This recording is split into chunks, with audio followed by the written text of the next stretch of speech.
जिनसे आप प्रेम करते हैं उनकी हर क्षण आपको याद आती है, हर पल आपको उनका स्मरण होता है। एक पल भी अगर उनकी याद आपके दिल से निकल जाए तो जैसे एक मछली को पानी से अलग कर दो तो कैसे तड़पती है, वैसे जब अपने प्रियतम का स्मरण एक क्षण भी बुद्धि से हटा तो व्यक्ति, उसका शरीर तड़पने लगेगा, रोमांच होने लगेगा, शरीर में कंपन होने लगेगा कि हमसे कितना बड़ा अपराध हो गया। भगवान की स्मृति हमारे हृदय से, हमारे मन से चली गई। तो आप लोग कहेंगे कि हम तो अभी ऐसी वाली स्टेज पे पहुंचे नहीं है कि एक क्षण भी, तो कोई बात नहीं, करत करत अभ्यास के जड़मत होत सुजान। थोड़ा थोड़ा अभ्यास ऐसा शुरू करो कि 1, 2, 5 मिनट पहले बैठो, सुबह बैठो, शाम बैठो, आंख बंद करो और आंख बंद करके भगवान की लीलाओं का चिंतन करो। ध्यान के लिए नहीं कह रही मैं, ध्यान तो खुद मुझसे नहीं होता तो आपको क्या बोलूंगी। ध्यान क्या है, आंख बंद करो, ज्योति का ध्यान करो, क्या करें उससे। पर जो वैष्णव परंपरा वो कहती है ध्यान मत करो, चिंतन करो। चिंतन में क्या करोगे, भगवान की लीलाओं का चिंतन करो। ऐसे बड़े बड़े महापुरुष हुए हैं हमारे वैष्णव समाज में, जिन्होंने चिंतन की पद्धति बताई, कैसे भगवान का चिंतन करें, कैसे श्री राधा माधव की लीलाओं का चिंतन करें। जो आप सुन रहे हो कथा में ये 7 दिन, कल जो आपने सुना, आज जो आप सुनोगे, कथा विश्राम होने के बाद बैठ जाओ 2-5 मिनट और बैठ करके चिंतन करो भगवान क्या कर रहे हैं इस समय, भगवान अपने धाम में क्या कर रहे होंगे इस समय, वृंदावन में कौन सी लीला चल रही होगी भगवान की। फिर वो देखो, यमुना जी का दर्शन करो, यमुना के घाट का दर्शन करो, जैसी वृंदावन में यमुना जी होती थी वैसा दर्शन करो, जो नित्य धाम का जो वृंदावन उसका दर्शन करो। फिर देखो आपको खूब रुचि आएगी, आनंद आएगा, आंख से आंसू भी आएंगे।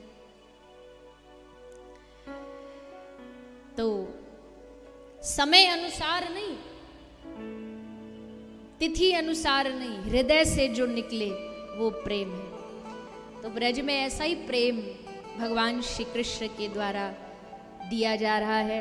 7 वर्ष की अवस्था में भगवान ने कहा इंद्र की पूजा नहीं करेंगे, सब गिरिराज जी की करेंगे। बस मान गए, कृष्ण की एक वाणी, एक बात कृष्ण ने कही और उसके ऊपर कोई प्रश्न नहीं। प्रेम यही तो है, प्रेम यही है कि वो दिन को रात कह दे तो रात है, वो रात को कह दे देखो सूरज निकल रहा, हाँ सूरज निकल रहा देखो, दिखे ना, पर प्रियतम ने कह दिया तो है।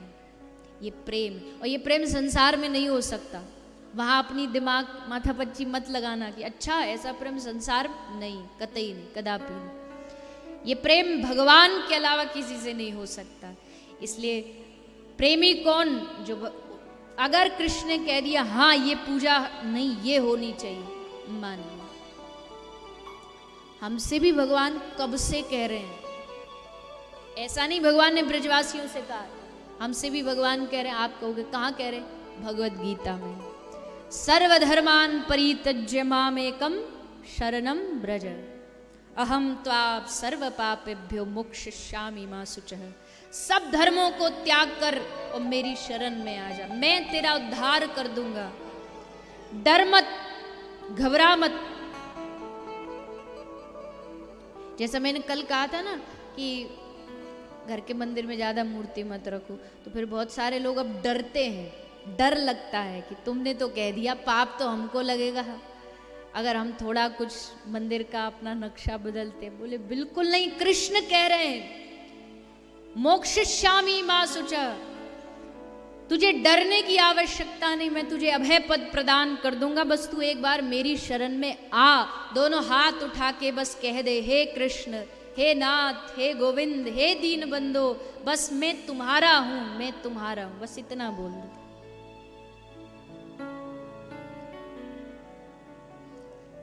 किसके हो आप, बोलिए किसके हो, और जोर से बोलो किसके हो। हम हैं कृष्ण के, भगवान के, और कृष्ण हमारे। बस ये भाव मन में आपको लाना है, लाना ही पड़ेगा, नहीं तो फिर 84 लाख योनियों में ऐसे भटकते रहेंगे, धक्के खाते रहेंगे, कभी पशु बनेंगे, पक्षी बनेंगे, जीव बनेंगे, मानव बनेंगे और ऐसे ही चक्कर लगाते रहेंगे। एक ही चीज है जो इस बंधन से निकाल सकती हमें बाहर, और वो बस इतनी सी है कि हे गोविंद, मैं तुम्हारा हूँ, तुम मेरे हो, मेरा तुमसे जन्म जन्म का नाता है, जन्म जन्म का रिश्ता है। इस रिश्ते को हे नाथ मेरे मन में पक्का बिठा दीजिए। मैं लाख विपत्तियों से घिर जाऊं, लाख माया मुझे घेर ले, पर ये भाव मेरे मन से कभी जाए ना, बस इतनी कृपा कर दीजिए। चला जाता है माया, जब आती है ना अपने पूरे औजार लेकर के, तैयार होकर के जब माया आती है तो हिल जाता है जीव, पर फिर भी भगवान कहते चिंता न कर, मैं तेरे संग खड़ा हूं तुझे संभालने के लिए, पग पग पर तेरा साथ दूंगा, कभी साथ नहीं छोड़ूंगा। तू भले भूल जाए मुझे, तू भले साथ छोड़ देगा, मैं नहीं छोड़ूंगा। जैसे मेले में जाते हैं ना, तो पिता कहता बच्चे को कि तू मेरा हाथ मत पकड़, मैं तेरा पकड़ूंगा। ये बच्चे की पकड़ का कोई भरोसा नहीं, धक्का लगा छोड़ देगा हाथ एक धक्के में। पिताजी कहता कि मैं तेरा हाथ पकड़ूंगा, कुछ भी हो जाए मैं नहीं छोड़ूंगा। बच्चे का भरोसा नहीं कब उसकी उंगली छूट जाए, वैसे ही हमारा भरोसा नहीं हम भगवान को कब छोड़ दें। पर श्री ठाकुर जी हमें कभी अकेला नहीं छोड़ते, कभी हमें अनाथ नहीं छोड़ते।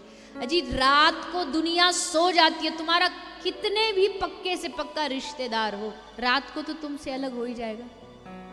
रात हुई वो अपनी नींद में सोया, तुम हो गए दूरी। पर एकमात्र ठाकुर जी ऐसे हैं जो रात्रि को भी आपके सीने में जो धड़कन धड़क रही है, कौन है वो? जो धड़कन धड़क रही है, जो सांस चल रही है, वो भगवान ही तो है, वो भगवत रूप ही तो है। इसलिए वो हमारा संग कभी नहीं छोड़ते, वो हमारा सहारा कभी नहीं छोड़ते। इसलिए भगवान ने कहा सब लोग गिरिराज जी की पूजा करेंगे जी, कन्हैया जो कहेगो सोई होगो। सबने गिरिराज जी की पूजा करी। इंद्र देवता बरसे, बड़ी भयानक रूप में बरसे, सावर्तक मेघ बरसे। अब घबराए ब्रजवासी, लाला ते पूछी, लाला तू ही बता, तय नहीं कही हमने मान ली, तो अब या ते बचाव को उपाय भी तू बता। ठाकुर जी बोले बचाएंगे हम नहीं, गिरिराज जी बचाएंगे। चलो सबको लेकर के ठाकुर जी गिरिराज जी को प्रणाम करते हैं, और प्रणाम करके 7 वर्ष के श्री बाल कृष्ण लाल 7 कोस लंबे पर्वत को अपनी उंगली पर धारण कर लेते हैं। सारे ब्रजवासी गिरिराज जी के नीचे आके खड़े हो गए। 7 दिन तक भगवान ने गिरिराज धारण करके रखा। धारण करके श्री ठाकुर जी खड़े हैं। देखो भागवत का तो यही भाव है कि खड़े हैं और 7 दिन बाद इंद्र ने आके क्षमा मांगी। पर अब इसमें ब्रज के नए नए भाव जुड़ते जाते हैं, ब्रज का जो रस है वो जुड़ता जाता है। एक ब्रज का रस कह रहा है कि जब 2-3 दिन हो गए तो नंद बाबा घबरा गए कि हमारो छोटो सो लाला या को तो हाथ थक जाएगो, कब ते बेचारो हाथ ठाड़ो करके ऐसे ठाड़ो है तो थक जाएगो। सो नंद बाबा ने शांडिल्य ऋषि को बुलाया, जो कुल गुरु हैं कन्हैया के। शांडिल्य ऋषि को बुलाया और शांडिल्य ऋषि से पूछा कि अपने लाला का बल बढ़ाने के लिए क्या करें, कोई यज्ञ करें, दान करें जिससे हमारे लाला में शक्ति बढ़ जाए। तो शांडिल्य ऋषि बोले कि अपने लाला को बल बढ़ाने के लिए एक काम करो, इसकी जो शक्ति है ना उसको सामने लाके बिठा दो। तो इसकी शक्ति कौन है? कौन है कन्हैया की शक्ति? जोर से बोलो। हमारी राधा रानी कृष्ण की शक्ति है। तो एक बड़ा सा सिंहासन लाया गया, बड़ा सिंहासन लाके एकदम श्याम सुंदर के सामने रखा गया, और उस पर हमारी ब्रज की महारानी, हमारी ब्रज की मालकिन आई और आकर के बड़े ठाठ में बैठी, और वहाँ बैठ कर के कृष्ण को देखती जा रही है। बस देखती जा रही, मतलब शक्ति संचार करती जा रही है। वहाँ से बैठे बैठे शक्ति प्रदान करती जा रही हैं कृष्ण को, और कृष्ण श्री राधा रानी की शक्ति को पाकर के और बलवान और शक्तिवान होते जा रहे हैं।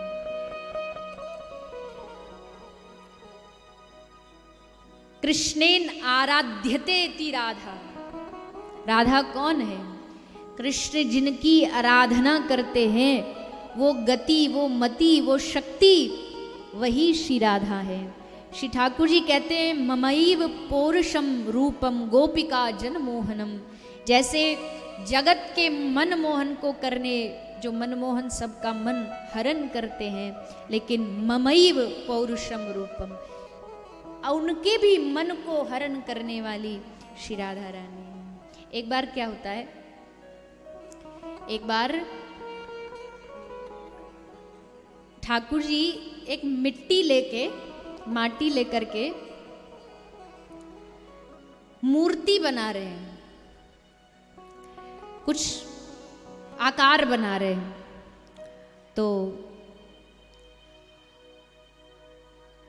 राधा रानी वहां आ गई। तो राधा रानी ने ठाकुर जी से पूछा, हे श्याम सुंदर क्या कर रहे हो आप? ठाकुर जी ने कहा, मैं अपनी और आपकी मूर्ति बना रहा हूं। देखो तो जरा बताओ तो कैसी लग रही? 2 मूर्ति बनाई, एक अपनी, एक श्री राधा रानी। देखो तो बताओ। तो राधा रानी ने ऐसे ऊपर से नीचे तक मूर्ति को देखा और बोली, अच्छा नहीं, दोबारा बना। तो श्याम सुंदर फिर दोनों मूर्ति को, मट्टी को मिला देते, मिला करके फिर उससे मूर्ति बनाते, और मेहनत से और परिश्रम करके। अब की बार राधा रानी को देखा, बोले देख अच्छी है पर उतना आनंद नहीं आया। श्याम सुंदर ने तीसरी चौथी बार बनाई, बोले नहीं, फिर मिला दो।